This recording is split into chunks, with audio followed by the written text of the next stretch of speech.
Nos ocupamos ahora de un caso que es emblemático en la lucha de la defensa de los derechos de las mujeres. Vamos a hablar de Romina Tejerina, que acaba de recuperar su libertad después de 9 años. Repasamos su historia. Romina Tejerina fue condenada a 14 años de prisión por el asesinato de su hija recién nacida. Cumplió 9, los 2/3. Quedó embarazada producto de una violación. Está conmovida obviamente por la novedad, por más que ya era previsible porque había cumplido los 2/3, y está fundamentalmente acompañada de la familia y de todo el grupo de gente que siempre la apoyó. Así que bueno, esperando que pueda rehacer bien su vida a pesar de todas las dificultades. Está en libertad condicional, eso significa que obviamente debe cumplir ciertos requisitos. Tiene que tener buena conducta, tener un domicilio fijo, presentarse cada vez que se la requiera, pero son las normas comunes para cualquier libertad condicional, no es una situación especial ni de privilegio, sino las normas comunes sobre libertad condicional. El caso abrió un gran debate y se convirtió en símbolo del movimiento feminista. Ella estaba estudiando Derecho, era su decisión, y siempre manifestó que era para trabajar en defensa de estas causas. Ojalá que lo pueda hacer porque bueno, su experiencia va a servir y va a ser importante, que ojalá pueda hacerlo ahí o donde ella decida. Tampoco tiene una obligación de seguir ese camino, aunque si lo elige, bienvenido sea, ¿no es cierto? Que no te pase a vos, no vas a entender. Clásico, individualista, decido que no te quiero escuchar.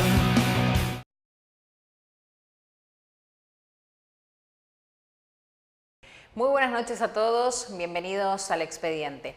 Mi nombre es Nadia Araya y en el programa de hoy vamos a hablar del caso de Miriam Herrera. En el mes de septiembre se ha desarrollado el juicio en contra de esta mujer que vivía en nuestra provincia, en el barrio Ruchi precisamente. Estaba embarazada, pero ningún miembro de su familia sabía que ella estaba embarazada. Llegó a un embarazo de 38 semanas, un embarazo que era no deseado por ella. Se estaba escapando de una situación de violencia de género, es lo que ella comentó en el momento del juicio. Y una vez de tener ese bebé en su casa, al creer que ese bebé estaba muerto, por lo que nos manifestó su abogado, el doctor Martín Yoma, decide deshacerse de ese bebé metiéndolo en una bolsa y ocultándolo en el ropero. Miriam fue trasladada por un cuadro de hemorragia severo al hospital Enrique Vera Barros, y es ahí donde los médicos se dan cuenta que esa mujer había tenido un parto, ¿no? Ya teniendo en cuenta que este bebé había llegado en término en cuanto a su embarazo, 38 semanas, reiteramos. Ella en ese momento se termina quebrando ante la insistencia de los médicos y las preguntas que se daban, teniendo en cuenta de que, bueno, le preguntaban qué había pasado y si había dado a luz y en qué lugar lo había hecho. Termina quebrándose y confiesa que había tenido un hijo y que lo había puesto adentro de una bolsa de residuo y lo había ocultado en el ropero de su casa. Claro que cuando toma participación la policía y llegan a su vivienda, se dan con que este bebé ya estaba lamentablemente sin vida y había muerto producto de esta asfixia. Desde ese momento, Miriam Herrera queda privada de su libertad, se ha desarrollado el juicio, como decíamos recién, y ha sido condenada a 8 años de prisión. Una decisión que ha tomado el Tribunal de la Cámara Tercera de condenar a Miriam a 8 años, pero claro, decíamos, hay toda una situación detrás y un estado mental en el que Miriam toma esa decisión de meter a su bebé adentro de una bolsa, que por supuesto los entrevistados de hoy van a poder explicar muy bien. Hablamos con el doctor Martín Yoma, defensor oficial, en este caso de Miriam Herrera, la mujer de la que vamos a hablar en el programa de hoy, y el doctor Chamía, que es uno de los integrantes del tribunal que ha condenado a esta mujer a 8 años de prisión. Vamos a hablar del caso Miriam Herrera en el Expediente. Muy buenas noches y bienvenidos. Que no te pase a vos, no vas a entender. Clásico, individualista, decido que no te quiero escuchar.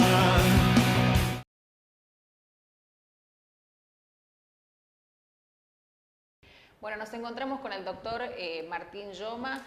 Vamos a hablar con él porque en el mes de septiembre Miriam Herrera fue condenada a 8 años de prisión por la muerte de su bebé. Ella tenía un embarazo de 38 semanas de gestación y una vez que ella da a luz, en este caso en su propio domicilio, toma la drástica decisión de ponerlo en una bolsa y meter esa bolsa adentro del ropero. Claro que todo esto se ha dado en una situación muy compleja, ¿no? Sobre todo de esta persona, en un cuadro mental que ella tenía en ese momento bastante significativo.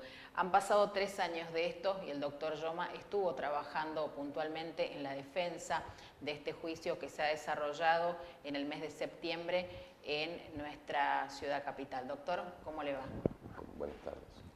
Bueno, puntualmente estuvo trabajando en lo que tiene que ver con la defensa de Miriam Herrera. ¿Qué es lo que puede comentarnos en principio de su trabajo? Bien. Y por supuesto de lo que ha pasado? En el caso de la señorita Herrera, ella estaba imputada principalmente por homicidio calificado.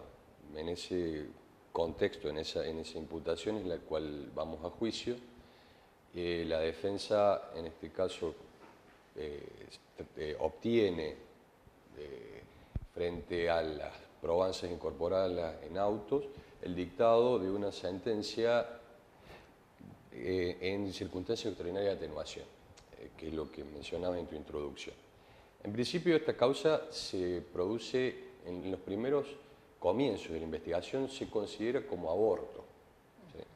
Después, a medida que va produciéndose la investigación y se producen los distintos informes y las distintas pericias, se determina de que el neonato había nacido, valga la redundancia en este caso, con vida. Entonces ya no era un aborto.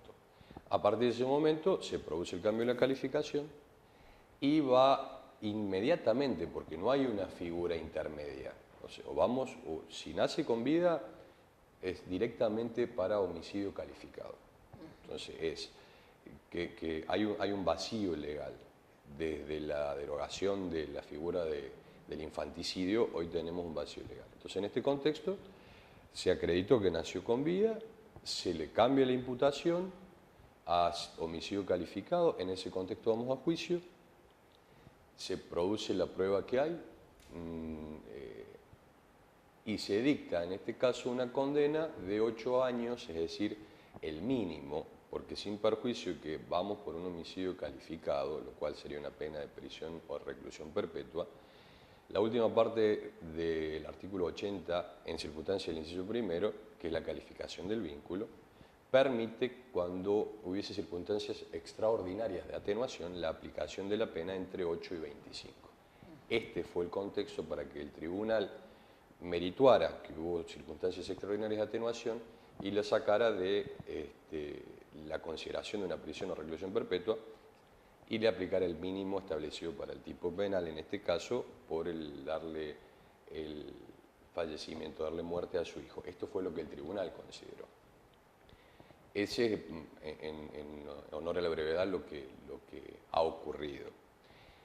Nosotros, bueno, yo soy defensor oficial, nosotros intervenimos muchas veces en causas no desde el inicio, ¿sí? Entonces muchas veces nos encontramos con la proximidad a juicio. ¿Qué tiene que ver con esto? Que a veces hay estrategias defensivas disímiles, ¿sí? Entonces nosotros en este contexto nos encontramos con ella a 2 o 3 meses antes de ir a juicio y en ese contexto ya estaba la mayoría de la prueba producida, toda prueba de cargo, es decir, prueba por fiscal. Hubo varias irregularidades también en ese proceso. Y en ese contexto, a nuestro criterio, se aplica bien la circunstancia extraordinaria de atenuación, enmarcado en lo que la doctrina y la jurisprudencia a nivel nacional en realidad sostiene, que es un caso emblemático, por ejemplo, que mencionaba anteriormente, te explicaba el caso de Tejerina en la Corte Suprema de Justicia de la Nación. Pero para dar una explicación poco más clara. Se califica igual que cualquier otro homicidio, valga la redundancia, calificado por el vínculo. Sí. Pero hay determinadas circunstancias, alteraciones en sus facultades mentales o desórdenes mentales específicamente, que sin llegar a una inimputabilidad o sin llegar a un estado de emoción violenta, permitan, en este caso, por eso lo dice específicamente, lo dice el Código Penal, la disminución de la pena cuando sean circunstancias extraordinarias de atenuación. ¿A qué se hace referencia? ¿Qué considera la doctrina y la jurisprudencia como circunstancias extraordinarias de atenuación en estos casos, en los parricidios, en este caso, de la madre que da muerte a su hijo? Son circunstancias en donde se encuentra dentro de un estado puerperal o estrés postparto, sin necesariamente llegar a una psicosis puerperal. A ver, médicamente se produce, orgánicamente se produce un estado propio del alumbramiento que también tiene su repercusión psicológica o psiquiátrica. No hay una uniformidad en qué tipo de alteración en las facultades mentales se produce o qué tipo de desorden mental, pero sí hay una uniformidad en que hay una alteración. A ver, hay distintos profesionales, distintos psicólogos, distintos psiquiatras que dicen no, esto sí o sí tiene que ir para una psicosis. Si no es una psicosis, es una cuestión más terminológica. Pero lo que sí se está de acuerdo es que se produce en algunos casos un desorden mental que sin implicar el que no comprenda la criminalidad del hecho, permitiría una atenuación de la pena aplicable, no solamente por una circunstancia extraordinaria de atenuación, sino porque también, si no, se violarían principios constitucionales básicos, como sería la culpabilidad. ¿Qué es lo que me refiero con esto? No puede aplicársele e imponérsele la misma pena a una persona que tiene, no se encuentra limitada en su autonomía y la voluntad, ¿sí?, afectivamente o emocionalmente, y esto emocionalmente lo dice la Corte en Tejerina, a través del voto en disidencia del doctor Zaffaroni. Habla de un estado emocional, no solamente de un estado habla sobre la inimputabilidad, pero hace más referencia a eso. Entonces, no es lo mismo pedir a una persona que en un contexto donde sometimientos de hechos de violencia, pasar 9 meses ocultando su embarazo, con la vergüenza propia del no saber cómo realizar, de tenerlo en formas a escondidas, en forma encubierta, con todo el riesgo personal que trae para sí, ¿no? Y que se produce ese nacimiento, no es lo mismo que una persona que con toda la contención afectiva, con todo el acompañamiento, donde no viene tratando de escaparse de un núcleo de violencia, no se puede pedir en este caso lo mismo. Sí. ¿Cuál era la situación de ella, doctor? ¿Cuál era la situación de Miriam? ¿Era un embarazo producto de un abuso sexual o era el papá de este bebé, era su pareja, digamos? ¿Su familia sabía que ella estaba embarazada? ¿Tuvo algún tipo de apoyo con ese embarazo? Bien, en el caso de Miriam, de lo ella ha declarado, ella no declara en el debate, pero cuando se terminan los alegatos hace su manifestación. Ella está casada, tiene hijos anteriores con su esposo, del cual vivían en la provincia de Córdoba, cerca de Río Cuarto, en Adelia María, ya hijos no tan pequeños, y según lo por ella manifestada vino sufriendo en silencio hasta que los chicos ya tuvieran edad para poder irse, ¿sí? Pues no es lo mismo recién nacido que ella. Y en ese contexto queda embarazada de su esposo, ¿sí? Ella aprovecha las fiestas y se viene con su familia, con sus hijos, ya embarazada. Nadie sabía que estaba embarazada. La madre también lo manifiesta, que nunca supo que estaba embarazada. Nadie sabía que estaba embarazada. Entonces, ella viene teniendo un embarazo, con todo el bagaje que implica el tomar valor o no, el día que decide tomar valor para irse de esa casa, toma noticias, se da cuenta que está embarazada. Y reacciona, en este caso, ocultando su embarazo. Nadie, absolutamente nadie sabía que estaba embarazada. Cuando se produce el alumbramiento, se produce en forma clandestina. La madre no sabía, es más, la llevan porque tenía un desangrado, creían que había otro tipo de problema. Ahí es cuando se noticia los médicos que ella había dado a luz.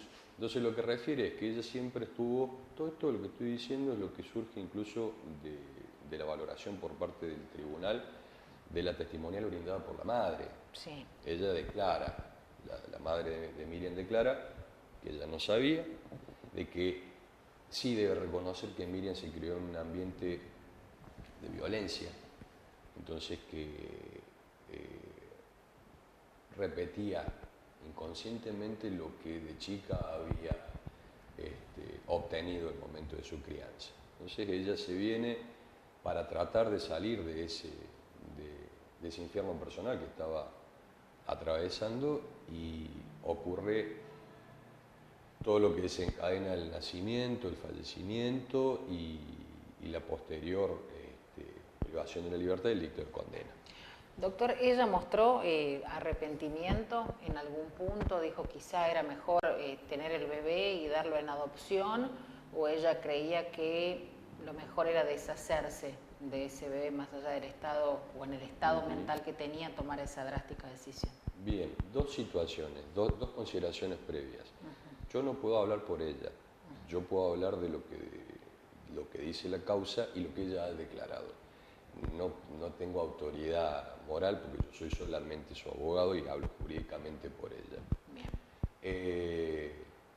En ese caso, y primera consideración. Y segunda consideración, nosotros bregamos por la defensa en este caso. Lo que sí hemos sostenido, y esto lo ha dicho ella, ¿sí? Lo ha dicho incluso al momento de dirigirse al tribunal, diciendo que ella no lo mató.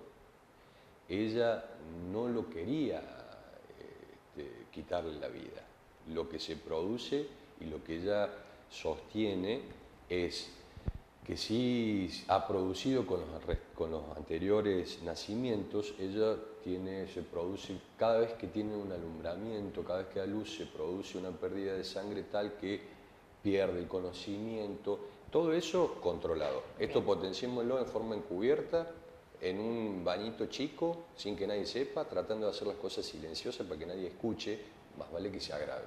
En este contexto ella manifiesta que pierde la razón y cuando se despierta, para ella, y lo dice, estaba muerto. O sea, no hay una, en lo que ella refiere, no hay una conducta activa por parte de ella para que se produzca el fallecimiento, ¿sí? Sino será una cuestión omisiva por considerar o por equivocación o por convencimiento, en este caso por un error de creencias de que estaba sin vida, es que ella toma la decisión y lo pone en ese contexto. Entonces, y esta sí lo ha dicho, yo ya tuve 2 hijos anteriores, yo ya tuve familia anteriormente, si yo le hubiese querido quitar la vida, aborto. O sea, no es que se le pasó, no es que no se le pasó, ella no quiso abortar, ella quiso tenerla. Y frente al nacimiento, ya frente al hecho consumado, brindar la apoyatura de la familia. O sea, ya está, ya, ¿qué es lo que podemos hacer? Tenemos un nuevo integrante de la familia. Entonces, en ese contexto, no es que no quería tenerlo, ¿sí? Después se produce ese enlace donde, a ver, no puede actuar libremente porque está condicionada por un desorden que, vuelvo a repetir, sin perjuicio, este desorden mental no implica que haya que no comprenda la criminalidad del hecho, es decir, que no sea inimputable, pero sí no se puede exigir que actúe libremente para exigir un reproche penal como una prisión o una reclusión perpetua. Ella lo que refiere y lo dice es: yo no quería la muerte, estaba muerto. O sea, suena en forma cruda, pero la realidad es que eso es lo que ella declara. Bien.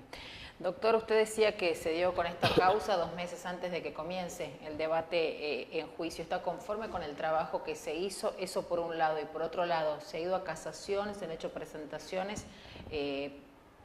digamos, a organismos superiores, judiciales, para revertir esta situación? Sí, nosotros estamos conformes, sí, estamos más que conformes, porque en realidad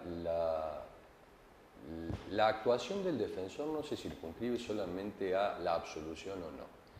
En el camino hay distintos ítems o distintos estadios que pueden obtenerse. Nosotros vamos, en la circunstancia, como estaba planteado esto, 2-3 meses antes de ir a juicio tenemos un caso que ya estaba terminada toda la instrucción, donde ya estábamos por ir a juicio, y cuál era la acusación que tenía, homicidio calificado por el vínculo, es decir, que íbamos por una reclusión perpetua.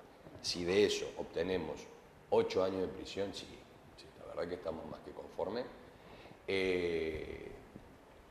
No hemos recurrido en casación porque hay una cuestión que nosotros, la defensa oficial y todos los abogados yo creo que lo hacen, nosotros no somos los titulares del derecho. Yo no soy el titular del derecho. Si mi asistida no quiere recurrir, no recurrimos. Ella no quiere casar, no quiere interponer el recurso de casación, no quiso interponer el recurso de casación. Entonces, en ese contexto, no ameritaba interponer ningún recurso. Lo que sí, en este caso, y hay que hacer referencia, es que lo dicta la Cámara, no solamente le ordena la condena de 8 años, sino también que el sometimiento y la realización de un tratamiento psicológico y psiquiátrico. Bien. Porque en este caso avanza, la Cámara dice, si hay una circunstancia extraordinaria de atenuación, bueno, entonces la privación de libertad solamente no va a alcanzar, sin perjuicio que el fin sea la reinserción social, pero en este caso se exige se exigía un plus en ese caso. Pero por lo demás, nosotros trabajamos sobre la absolución, pedimos la absolución, a nuestro criterio había varios elementos que generaban una duda insuperable, ¿sí? Varias cosas que no se hicieron y no se hicieron bien. Es más, todo lo que estoy diciendo está en el marco de la resolución. Los distintos órganos que se extraen para producir distintas pruebas, de este caso del neonato, no pueden realizarse una pericial o distintos exámenes porque se estuvieron mal conservados. Entonces hay varias cosas que se hicieron y se hicieron mal. Pero en el global y en la situación nosotros lo confrontamos con el titular del derecho. El titular del derecho está conforme, nosotros estamos conformes. Eso es. Muchísimas gracias. Gracias.